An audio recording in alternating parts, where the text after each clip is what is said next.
Good evening, everyone. We are now day 11 into the Trump assassination attempt. We've been trying to find information on the daily. We're covering it on X Live at Kacee Allen. We found out just the other day that Kimberly Cheadle has resigned the 10th day after the attempt, which it took that long. I mean, the Secret Service gave us absolutely no information and was completely untransparent to the American people. It's not even partisan what happened to President Trump. We're going to go through the entire story and discuss whether this was a coup on former President Trump or this is just complete incompetence in the Secret Service. It's the Kacee Allen Show.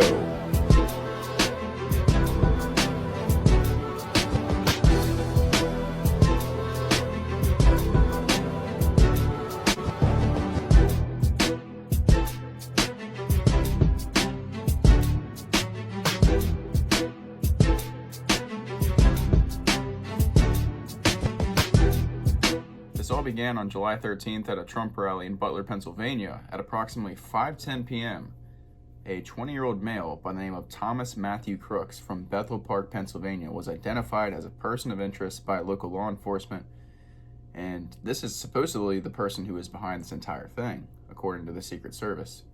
Crooks had a troubled past, having been turned away from his high school's rifle team due to poor shooting skills. He had purchased 50 rounds from an AK-15 style rifle earlier that day and had driven to the rally site. So President Trump was shot at 6:11. Keep in mind, this is a whole hour before. And we'll show footage later in the show of ground witnesses and civilians who saw this person over an hour ago. I mean, it's ridiculous. So at 5:30 p.m., Crooks was spotted with a rangefinder suggesting that he was scoping out the area and planning his attack. This development was reported to the authorities, who were already on high alert due to the nature of the event, which they should be. So then you go 22 minutes later at 5:52 p.m., Crooks had managed to climb onto the rooftop of a nearby manufacturing plant just north of the rally grounds. This provided him a vantage point from where to carry out his attack. I mean, you'll see the footage. He had a clear view at President Trump, and that's why he was able to get so close to taking his life. The Secret Service, who was responsible for Trump's security, were made aware of Crooks' presence on the roof, but tragically were unable to prevent the impending violence. Then you go 10 minutes later at 6:02 p.m., Trump takes the stage to deliver the speech. After this is known for 10 minutes, the crowd cheers as President Trump begins to make remarks, and he's unaware of the danger that lurked above him. So then you go another 10 minutes at 6:11 p.m., the first shots rang out. Crooks fired at least 8 shots, that's now been confirmed, using a drone to scope out the area beforehand, which they still had allegedly no idea about. The bullets whizzed through the air, narrowly missing Trump and striking a spectator who tragically lost his life. Corey Compiture, the firefighter who literally protected his family. I mean, tragic incident that happened to someone who just attended a rally of a political event. It doesn't matter what party you're affiliated with, this should not happen. Then you also had somebody else who was injured. He was an ex-Marine who was shot in the attack. Fortunately, he survived. So as the chaos ensued, the Secret Service took him to the ground, took him 7 minutes to get him to the car, and they couldn't even cover his body. I mean, it looked very poorly set up. I mean, they look like they haven't had any training. A lot of them were DEI hires. You saw the one chubbier woman who looked like she, ate like 8 donuts before she went on shift that day. They looked very unprepared when it came to that. A lot of poor hires, from my perspective. And then you have the former FBI Director Christopher Wray saying that he launched the investigation into the shooting. He testified before Congress today, revealing that Crooks had searched online for details of JFK's assassination just a week before the shooting. Christopher Wray didn't really get much heat. I mean, he wasn't necessarily responsible for this, but he is the one investigating this. The same guy who investigated January 6th, Epstein Island, and he's not willing to release the files to American people. He claims that, oh, we have the right to do so, and I'm willing to comply. But he's yet to actually do so. He's yet to hand those documents over. He is guarding all this information. I mean, this is not someone who is trying to help the American people. He's not serving the American people. He's serving the hierarchy of power, the deep state. That's what people like Christopher Wray, Merrick Garland, that is what they serve. They do not serve the American people. So here's my first take on this. How does a 20-year-old with no military background get this close to taking the former president's life? It's almost like the Secret Service had something to do with this. This level of incompetence could not have been on purpose. The fact that he was able to get a ladder, climb on an air conditioning unit, get into view of President Trump, and all it would have taken is for him to turn 1 inch to the right, and that would have been it. We would have been in a completely different situation. Who knows who the Republican candidate would have been.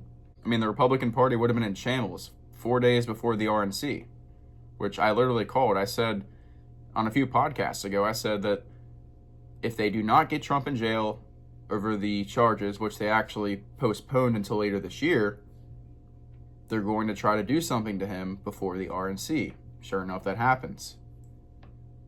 Because the deep state, the Democrats, they do not want this man in power. One thing we know about the FBI is that they're notorious for using patsies and people to carry out their jobs for them so it doesn't directly lead back to them. So let's think about this. So JFK, they used Lee Harvey Oswald. We know that he was not the lone gunman. The single bullet theory was debunked in 2017, and anyone with half a brain would have known beforehand. In this case, I think they used Matthew Crooks to carry out this act, and this was someone they've been probably programming and using for a while. Just like the government has been also notorious for the mind control experience, MK Ultra, Project Monarch. It's not crazy to think that they're still doing these type of things today. I think that's what they did with Matthew Thomas Crooks. I think he was programmed by like a BlackRock or a large institution who has a lot of power, maybe the CIA, maybe the FBI. I think he was a patsy that was drugged up, brainwashed, filled with all this propaganda to carry out the FBI's or whoever wanted President Trump out of the picture. Because it's just crazy to think that someone like this, a 20-year-old kid who doesn't look like he's in any physical shape, he's just a regular looking dude, is able to fly a drone over, get this close undetected, and have hundreds and, I mean, possibly more than hundreds of witnesses before the shooting even occurred. So that just tells me something is not right here. And then we find out that Thomas Crooks was in a BlackRock commercial. We find out that 9 different phones were at his house the day before the shooting, or had visited the FBI headquarters and gone to his house. So it's almost impossible to think that this wasn't orchestrated by intelligence agencies. And yeah, I might be called a conspiracy theorist, but that's what I think. I think we're at a time where we need to really question everything. And looking at our past, we've been deceived so many times. JFK, COVID, Ukraine, Vietnam, all these false wars. The American people have not been told the truth, and we have every right to question these things. And we shouldn't be canceled. We shouldn't be shut down because we, question the establishment, question the status quo. That's what the First Amendment's for. The freedom of speech and freedom of press were built into the Constitution as the First Amendment. That was done intentionally. And nobody should take that away from us. But we need to understand that the intelligence agencies, the Secret Service, the FBI, they owe the American people answers. There is no excuse for them to be withholding information from us, or they're simply misleading us. They have something to hide. They have something they don't want us to know because they may have taken part in this. They may have done something that is going to hurt their reputation. And you think about this too. If the FBI does find something on the Secret Service that leads to someone in the intelligence agency or the U.S. government's involvement, why would they expose them? Why would they hurt their reputation and the government's reputation? They won't. They'll cover it up, just like everything else. They have everything to lose with that, so they're not going to prosecute their friends. They are a large cult, and they stick together. There's no way they're going to sell each other out.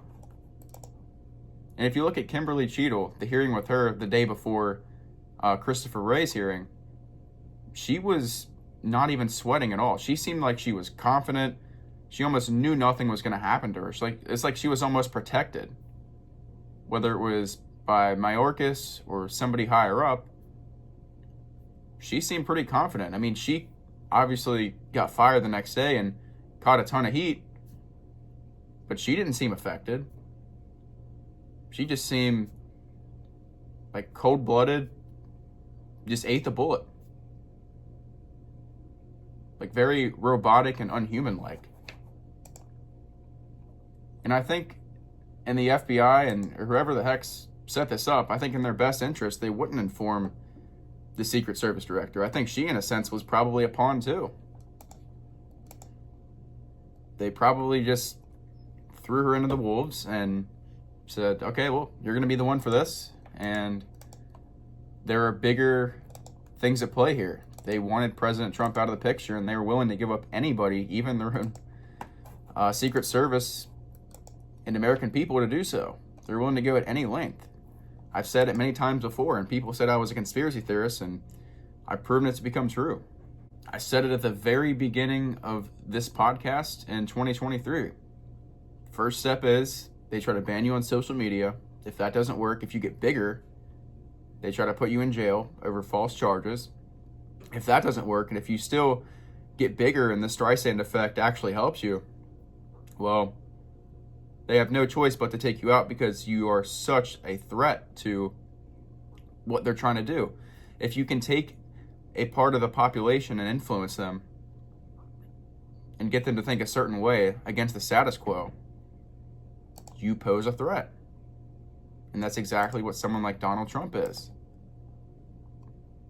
All I gotta say is they need to be upping the security on him, and not even until November, the next 4 years and beyond, because this man has a target on his back, and the deep state will do anything to make sure he's not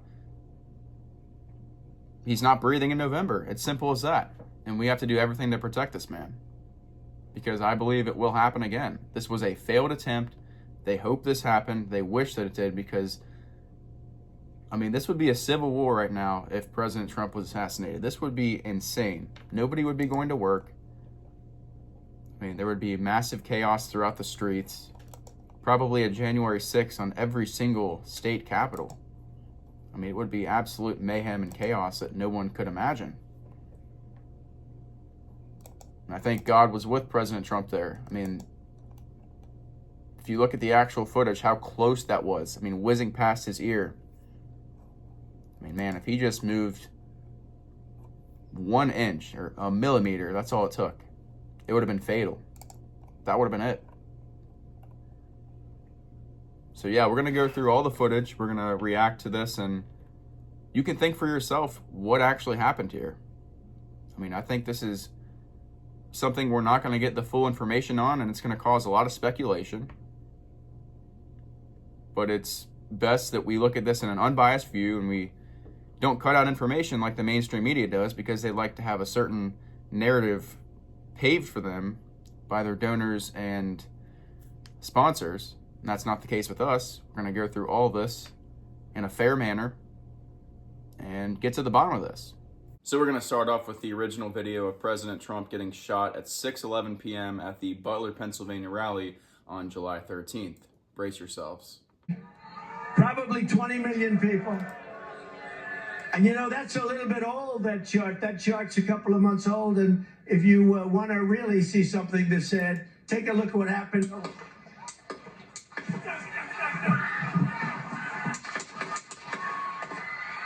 So you hear the shots there.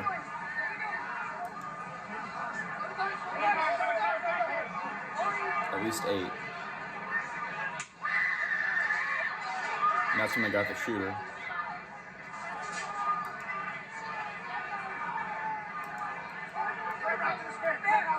Hold, when you're ready, on you. Ready, move, up, move, go.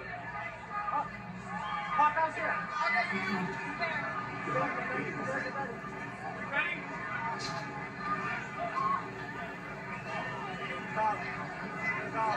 Okay, we are watching live at a rally in Butler, Pennsylvania, where former President Trump... So here's the famous picture that will forever live throughout history of President Trump pounding his fists after being shot. Absolutely heroic. So here's the timeline. 5:10, Crooks, the shooter, was identified as a person of interest. 5:30, Crooks was spotted with a rangefinder. 5:52, Crooks spotted on the roof by Secret Service. 6:02, Trump takes stage. 6:12, Crooks fires first shots. So that's a whole 10 minutes that the Secret Service literally knew before Trump took the stage that this was going to happen, or there was a threat that was, within distance of President Trump, and no action was taken. So that should be an immediate red flag. So here's the map of where the shooting took place. You have the shooter's location, you've got the Trump stage, you've got the evacuation point right next to the stage, and you've got a counter sniper team right next to the stage. But you see the shooter right across had clear view of the Trump stage.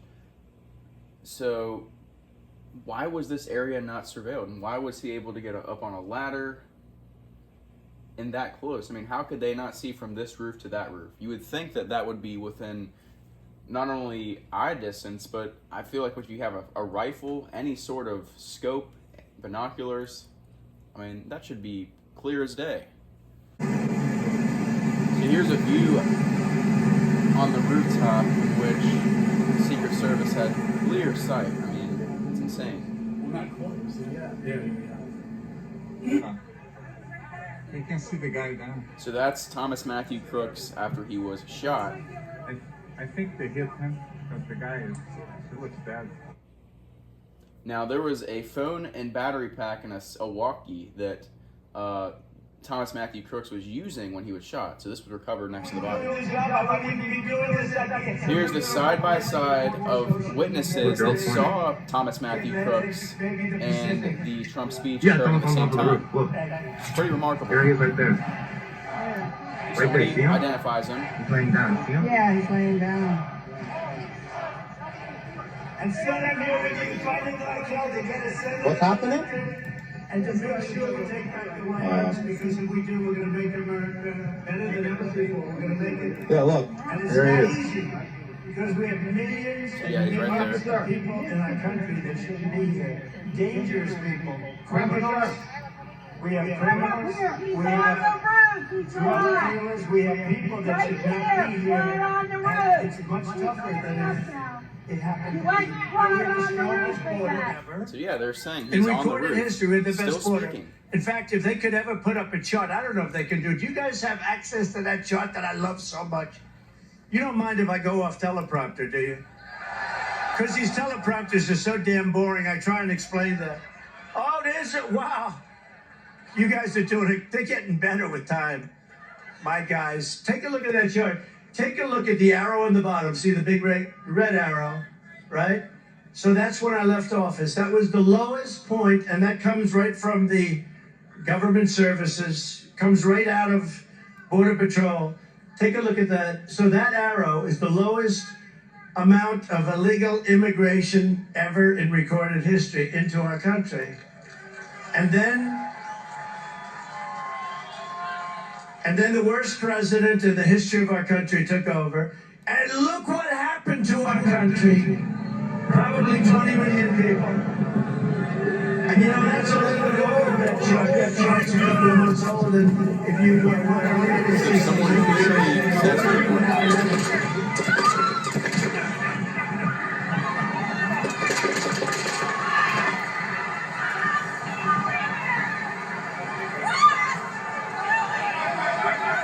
He's turning this way. Be careful, guys.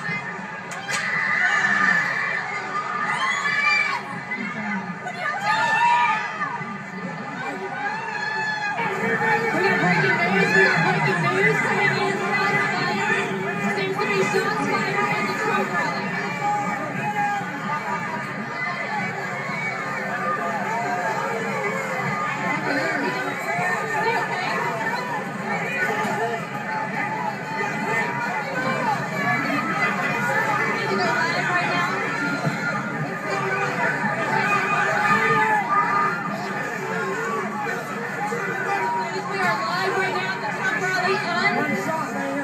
don't know if President Trump has been shot. We know he hit the ground. We do not know if President Trump has been shot. He's up.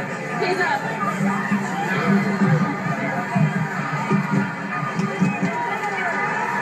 Shots are still continuing to be fired. He's giving a thumbs up, everybody. He's giving a thumbs up.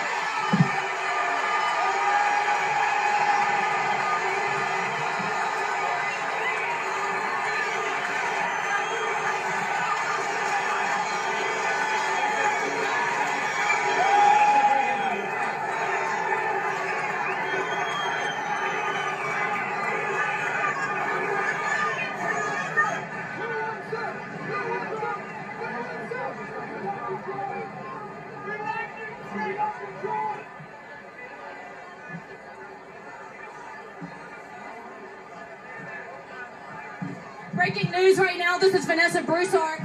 Reporting to you live from Butler, Pennsylvania. We hear shots fired at the rally not 10 to 15 minutes after President Trump arrived. He hit the ground.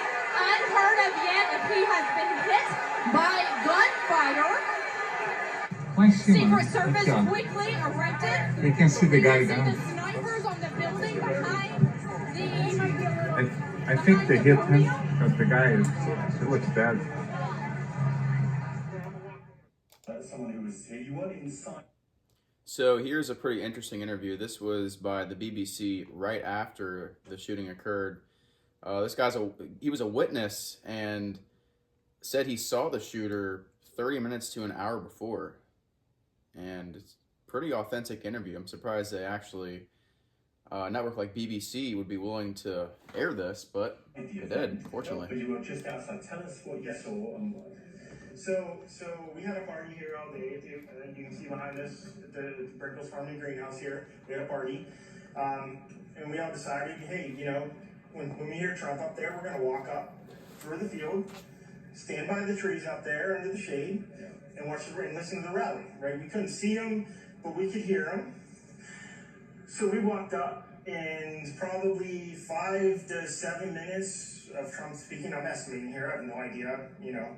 But we noticed a guy crawling, bear crawling up the roof of the building beside us, 50 feet away from us. So we're standing there, you know, we're pointing at the guy crawling up the roof. And he had a gun, right? He had a rifle. We could clearly see him with a rifle, absolutely. We're pointing at him. The police are down there running around on the ground. We're like, hey man, there's a guy on the roof with a rifle. And the police were like, huh, what? You know, like they didn't know what was going on. You know, we're like, hey, right here on the roof, we can see him from right here. We see him. You know, he's crawling. And next thing you know, I'm thinking to myself, I'm like, why is Trump still speaking? Why have they not pulled him off the stage? I'm standing there pointing at him for, 2 or 3 minutes. Secret Service is looking at us from the top of the barn. I'm pointing at that roof, just standing there like this. And next thing you know, 5 shots rang out. So you're certain that the shots came from that guy on the roof? 100%. 100%. And he was up there for a couple of minutes. He was up You there. saw him up there for a couple of minutes. Absolutely. At least 3 to 4 minutes. And you were telling the police and the Secret Service? We were telling the police. We were pointing at them for the Secret Service, who were looking at us from the top of the barn. They were looking at us the whole time when we were standing by that tree. Could they see binoculars? Could they see him? Probably not, because the roof, the way the slope went, he was behind where they could see. But why is there not Secret Service on all of these roofs here? I mean, this is not a big place. Did you see, obviously everyone, when the shooting started, everyone was very panicked. Did you see what happened to him at all? Oh yeah, they blew his head off. Okay, sorry. Secret Service blew his head off. Okay, just be careful because we don't even quite know who's watching, but you're pretty sure they shot the guy? Absolutely, 100%. Okay. Yep. You saw that happen? Yep. Okay. Yep. And did you see them go up to him afterwards, or? They crawled up on the roof. They had their guns pointed at him, make sure he was dead. He was dead, and that was it. It was over. It's incredibly shocking. The guy was on the roof right there. You can see the white roof right there. Did you get a look at him? Could you? No, other than he was in muted colors, tan type clothing. We saw the rifle flinging around as he was trying to crawl I mean, we saw the rifle, 100%. Do you know about guns? Do you know what kind of weapon it was? Oh, I absolutely know about guns, for sure. No, I mean, it was a rifle of some sort. I wouldn't know, I wasn't close enough to read the label on it, but, Sure. But it was a rifle of some sort. Yeah, absolutely. So, how do you process what you've just seen? I don't know what to say, man. All I'll tell you is, if I walked up close to there with anything that Secret Service considered a problem, I wouldn't be standing here talking to you right now. But I don't know why a guy who we're standing there pointing now to police and Secret Service is crawling up the roof. Yes, right there by that tree. We were outside the security perimeter.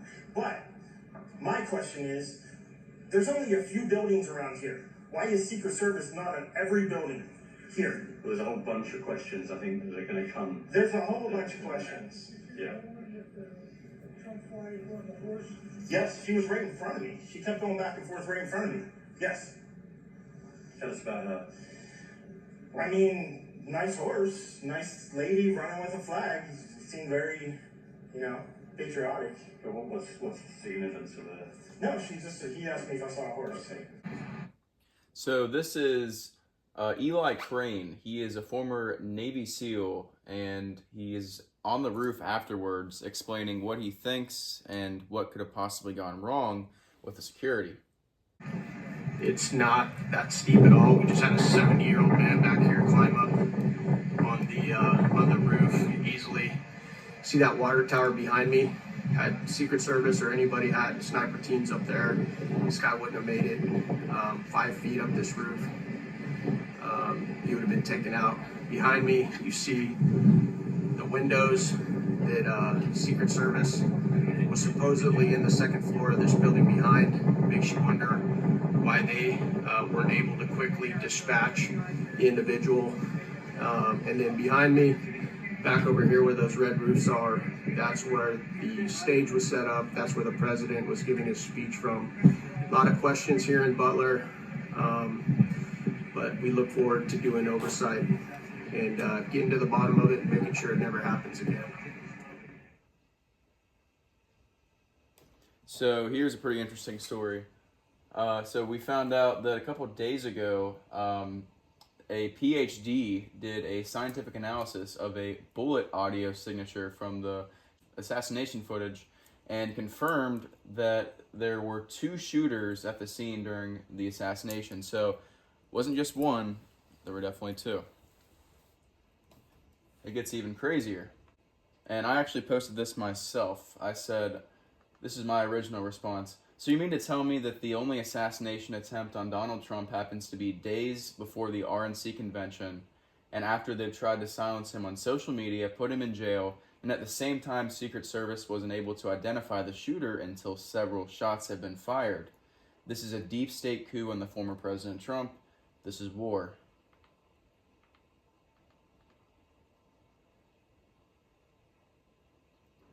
And a Marine was also injured. 57-year-old David Dutch was injured and survived.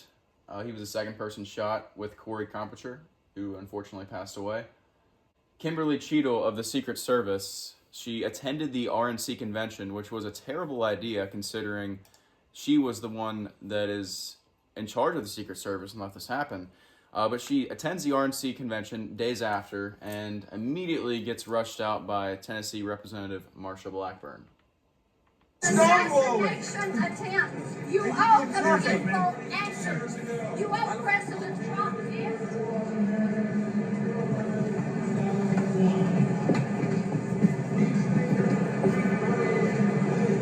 Why do you take a left across this plaza? Here is the court hearing with Kimberly Cheadle after this, after the RNC. She was questioned by plenty of representatives and faced tons of heat and ended up resigning the next day. But here's a pretty funny scene of, I can't remember his name, Representative Fallon said that she needs to go back to guarding Doritos. I believe your horrifying ineptitude and your lack of skilled leadership is a disgrace. Your obfuscating today is shameful. And you should be fired immediately and go back to Garden Doritos. Mr. Chairman, I yield back. This next clip is pretty interesting. This is from the court hearing from 2 days ago in which Kimberly Cheadle was questioned in Congress. And it just shows this is not partisan. You have Republicans obviously giving her heat, but here's a Democrat, Representative Khanna, who's a hardcore leftist, and said that she did not do her job here and said she needs to resign. When he was in charge at the time of the Secret Service, you know what he did afterwards? He remained on duty. He resigned. He resigned. On duty. And Stuart Knight was not a Democratic appointee or Republican appointee. Look, I'm not questioning your judgment. I just don't think this is partisan.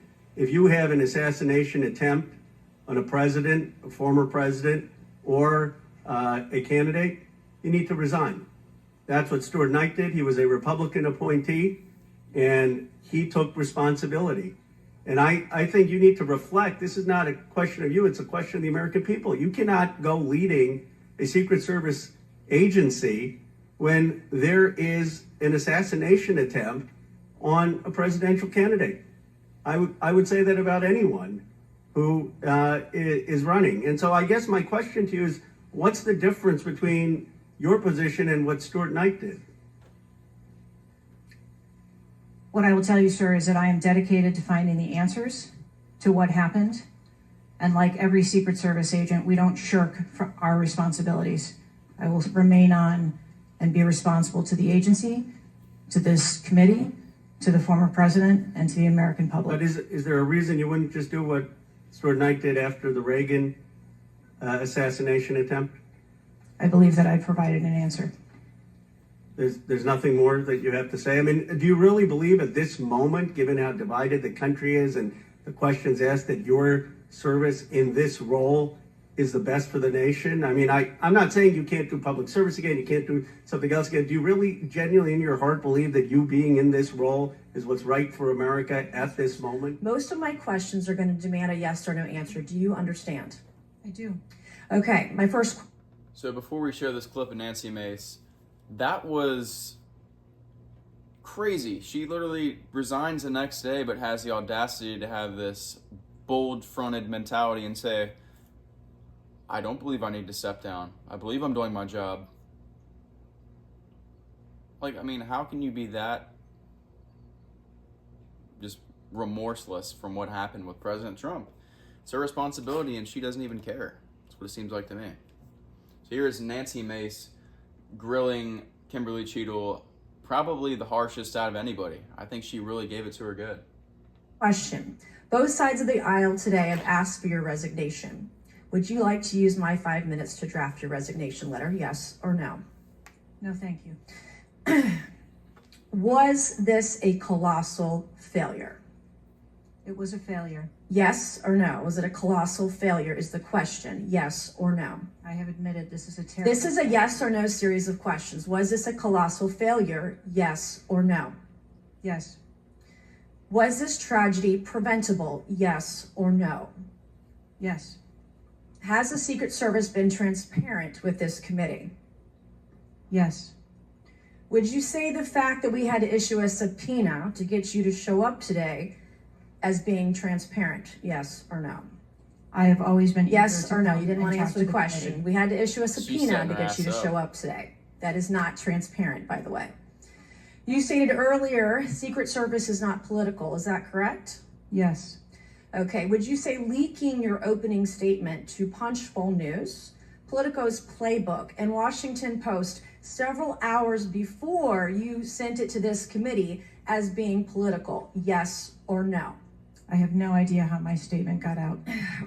Well, that's bullshit. So, Mr. Chairman, I would like to ask unanimous consent to enter into the record articles by Punchbowl News, Political Playbook, Washington Post, all done at 5:24 a.m., 6:12 a.m., 6:34 a.m., a solid 3 to 4 hours before this committee got your statement. Without objection to ordered. Okay. Is the Secret Service fully cooperating with our committee? Yes.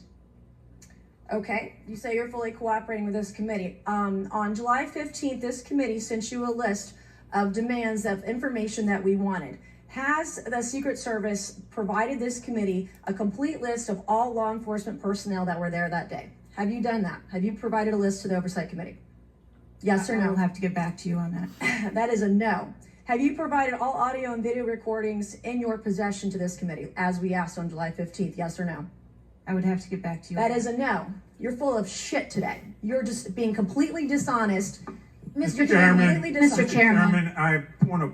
Come on. We have to maintain decorum in this committee, no matter how have you provided upset we any get. and all memos to this committee that we've asked you on July 15th? Have you provided all memorandums within the Secret Service? I would have to get back to you on that. That is a no. You are being dishonest or lying. Like you're being dishonest here with this committee. These are important questions that the American people want answers to, and you're just dodging and talking around it in generalities. And we had to subpoena you to be here, and you won't even answer the questions. We've asked you repeatedly to answer our questions. This isn't hard. These are not hard questions. Have you provided us all communications from the Secret Service related to that day and that rally? Have you provided this committee? We've asked for this information on July 15th. Have you provided any of this information that this committee has asked of the Secret Service? Any of it? I'll have to get back to you. Have you even read this letter that we sent you? Did you even read this? Yes. Okay, and you have said you don't know, you have no idea. Well, the answer is no. We haven't gotten a single document or piece of information or data from you or your agency in related to the rally that we have asked you for. So, was this attempted assassination of Donald Trump a failure of training or execution or both?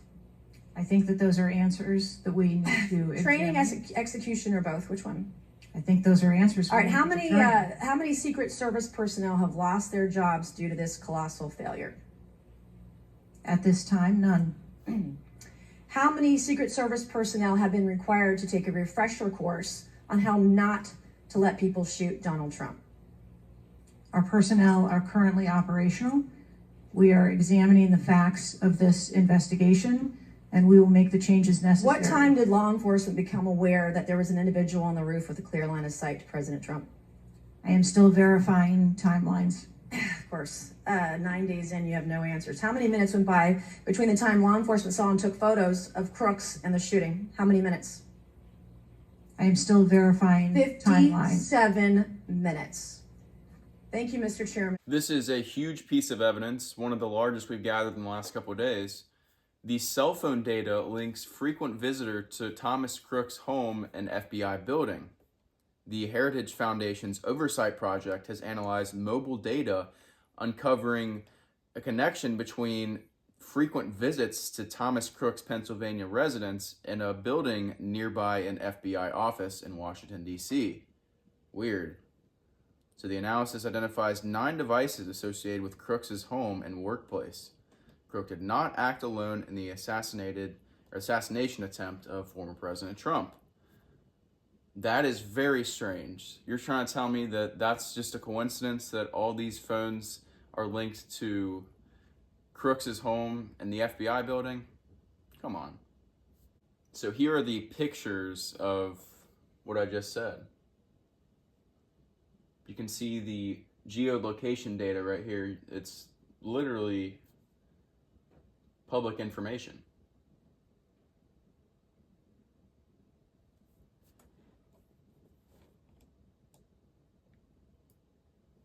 So there's the 9 different devices.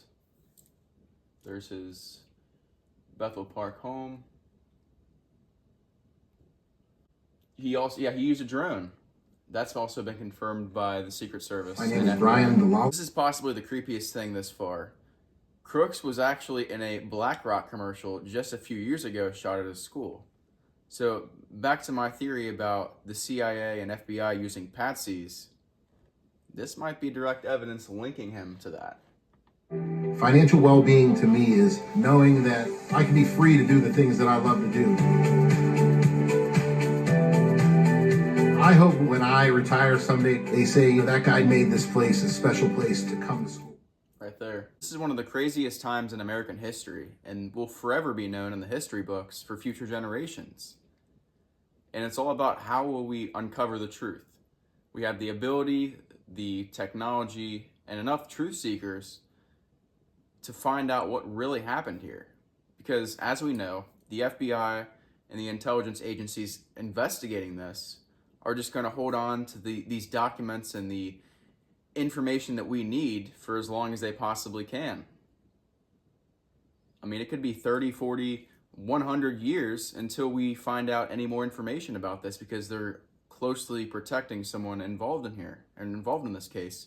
So we need to figure this out. I mean, this is a monumental time in American history. We need answers. We need to know who else was involved. And if somebody was, they need to be exposed and they need to be sentenced to life in prison. They need to be made an example out of. If not, we will get nowhere, and this type of un-American, dictatorial, tyrannical government will continue to happen, and the people in power will not be penalized, and it's just going to be a consistent effect of what's happened until we actually change something. We hold people accountable. So this is just the tip of the iceberg, and we're going to figure out everything we can here. We've got an interview coming out this Sunday with a former Vietnam veteran who was on the show earlier last year, and will give a pretty good perspective because he was around when the Reagan assassination attempt happened. He was actually a kid when JFK was assassinated. He saw Nixon's presidency where a lot of corruption happened. So his insight will be pretty valuable, although he is a Democrat, so he will have some negative things to say about Trump. But other than that, it'll be a pretty good interview, and you guys will have to check it out this Sunday at 1 p.m.